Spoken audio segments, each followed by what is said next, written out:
Assalamualaikum warahmatullahi wabarakatuh. Hai Sobat Horor, kali ini aku bakal bawain cerita dari Wahyu Aryan TN_ yang berjudul Mendaki Gunung Lawu di Malam Satu Suro. Gak usah basa-basi lagi, langsung aja kita mulai.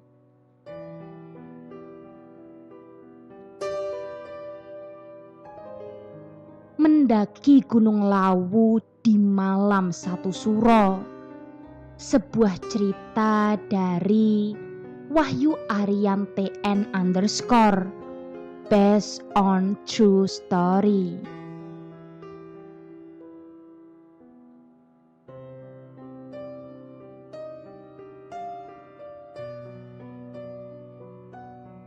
Belum lama ini saya membaca sebuah artikel tentang sebuah pendakian malam satu suro di Gunung Lawu. Dan kali ini saya berkeinginan membagikan untuk teman-teman semuanya.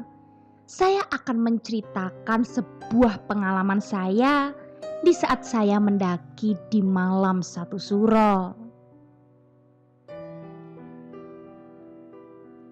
Semoga teman-teman semuanya terhibur ya. Oke, lanjut.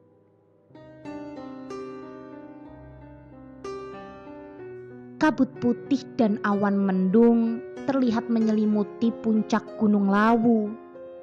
Namun hal tersebut tidak mengurungkan niat Wahyu dan keempat temannya untuk mendaki gunung tersebut. Apalagi kedatangan mereka bertepatan dengan momen malam satu suro. Pada malam satu suro, kawasan Gunung Lawu memang dipadati para pendaki maupun peziarah yang hendak melaksanakan berbagai ritual sesuai dengan kepercayaan mereka masing-masing. Wahyu mengaku bahwa pendakian kali ini terasa begitu spesial karena ia dan salah satu temannya Eka mendapat undangan khusus dari sang penguasa Gunung Lawu.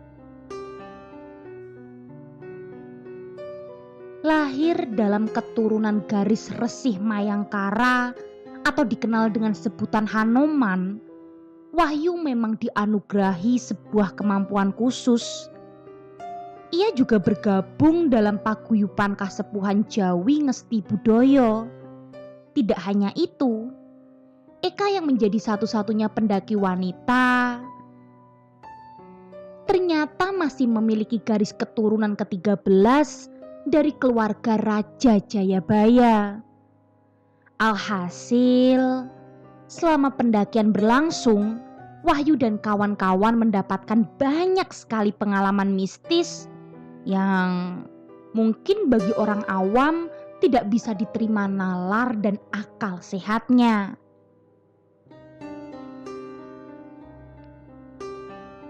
Dari sinilah kisah itu dimulai. Meski sudah berulang kali mendaki Gunung Lawu, untuk pendakian jelang malam satu suro pada tahun 2017 silam, Wahyu memilih menggunakan jalur Cemoro Sewu. Jalur inilah yang diklaim paling aman karena terdapat jalan setapak serta beberapa warung makan untuk beristirahat. Meski aman untuk didaki, jalur Cemoro Sewu rupanya dikenal sebagai salah satu spot paling angker di kaki Gunung Lawu. Terlebih setelah insiden kebakaran yang merenggut nyawa 7 pendaki beberapa tahun lalu. Dan benar saja, baru saja memulai pendakian saat melintasi jalur tersebut, Eka yang memang paling peka dan bisa berinteraksi, tiba-tiba tidak bisa menahan beban di tubuhnya. Ia terjatuh dengan kondisi lemas dan menangis terseduh-seduh.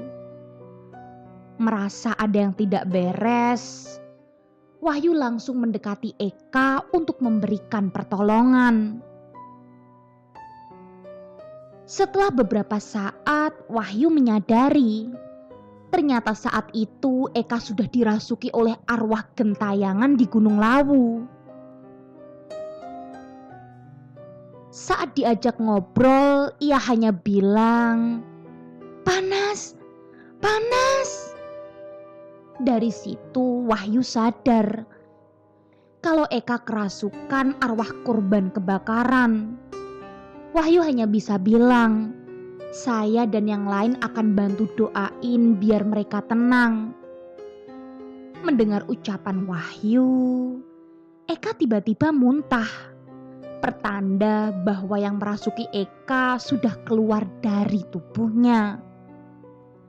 Namun, tak berapa lama kemudian, suara Eka kembali berubah menjadi seperti suara seorang pria.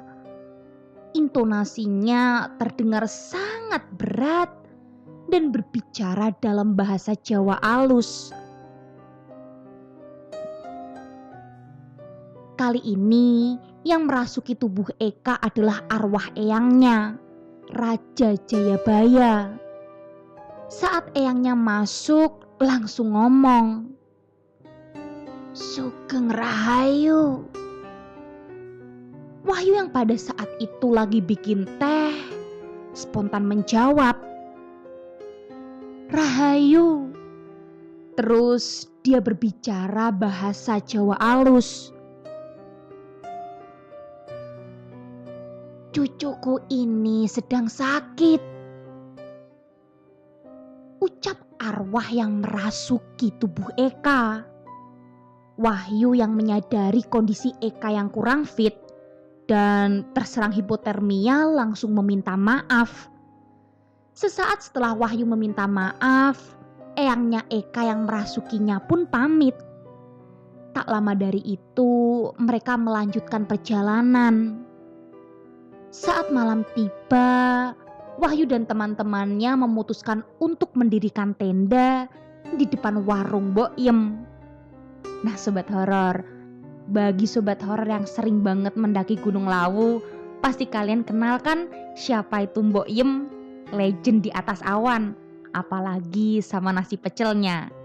Lanjut. Mereka terpaksa memilih tempat tersebut agar Eka bisa beristirahat dan melanjutkan perjalanan lagi esok hari dengan jarak yang tidak terlalu jauh. Disinilah salah satu teman Wahyu bernama Risman turut mengalami sebuah pengalaman yang tak terlupakan.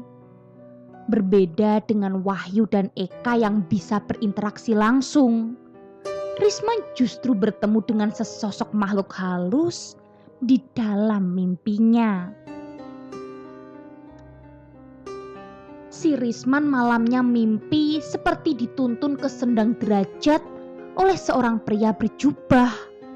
Terus dia mengatakan, "Oh, jadi kamu yang menemani cucuku naik gunung. Kamu mau minta apa, Le?"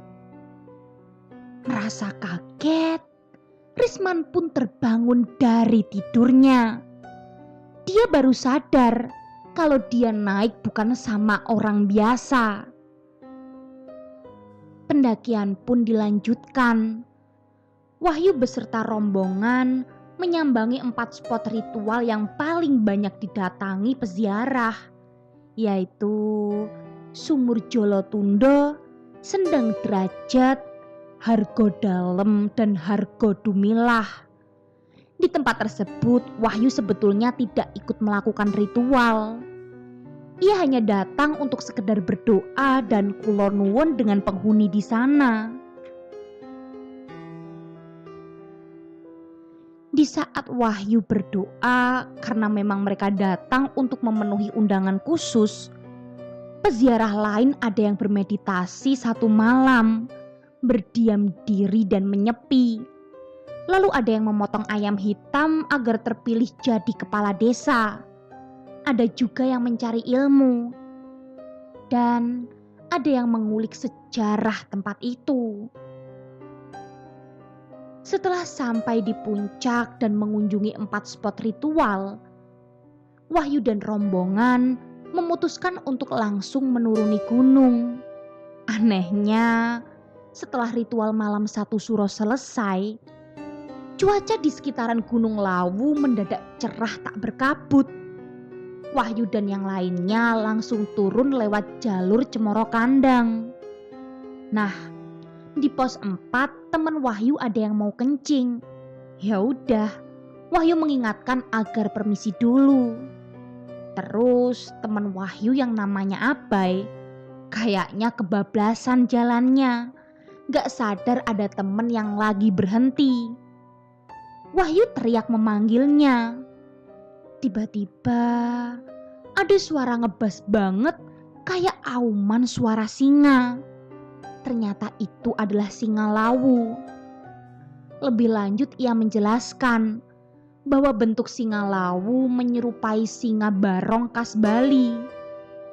Pada saat itu Wahyu mengaku badannya seketika langsung lemas dan ambruk. Kebetulan ia memang membawa keril 85 liter. Bisa dibilang perjalanan menuruni Gunung Lawu jauh lebih menegangkan dibandingkan saat mendaki ke puncak. Pasalnya, semua rombongan turut menyaksikan secara langsung pemandangan-pemandangan yang tak kasat mata. Seperti yang dialami Risman, pria asal Solo ini baru berani membuka mulut setelah melewati pos 4. Saat itu dialah yang mengambil alih barang bawaan Wahyu.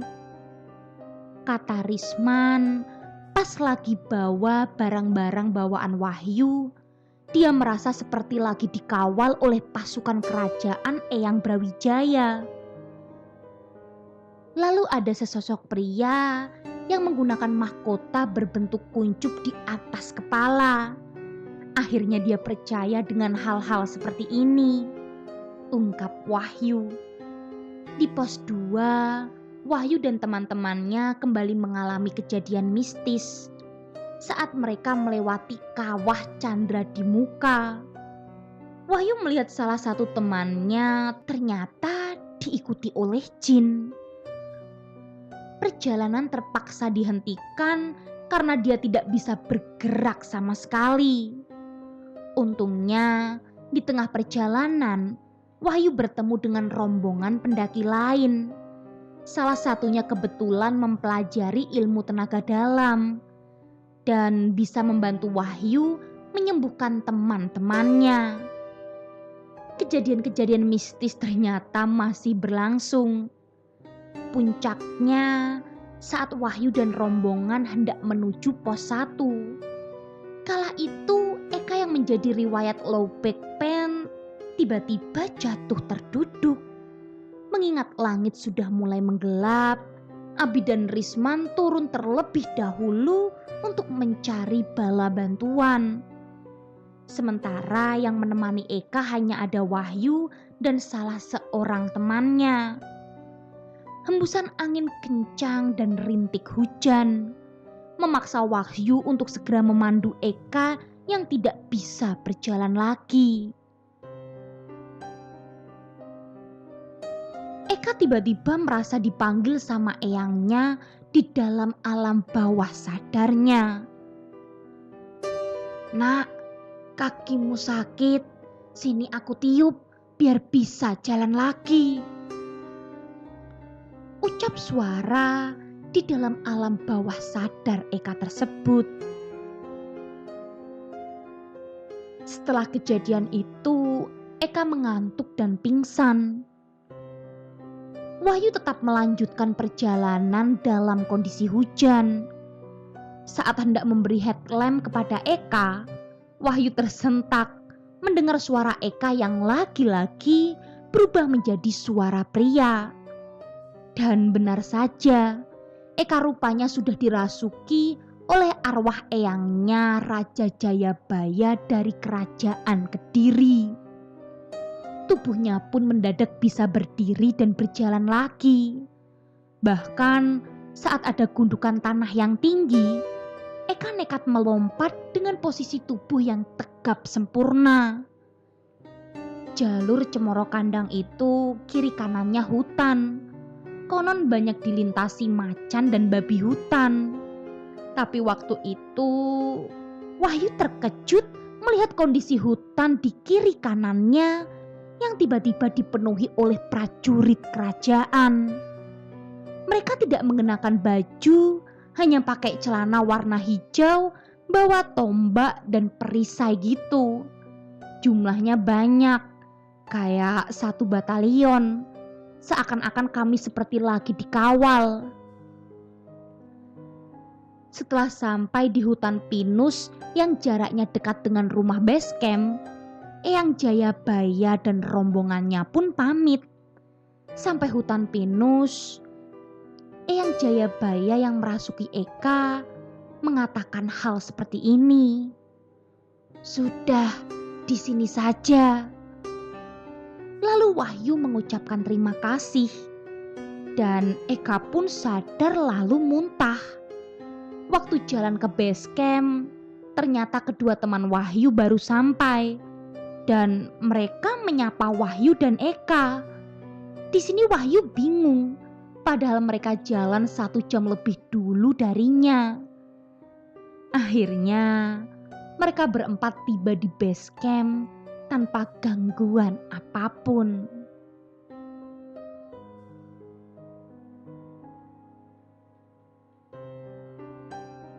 Pengalaman Wahyu Aryan TN _ selesai. Gimana sobat horor? Kalian ada pengalaman mistis nggak? Waktu malam 1 Suro kemarin. Kalau kalian mau, kalian bisa cerita di kolom komentar ya. Kalau gitu tunggu cerita-cerita menarik lainnya dan jangan lupa nyalakan lonceng notifikasinya. Bye.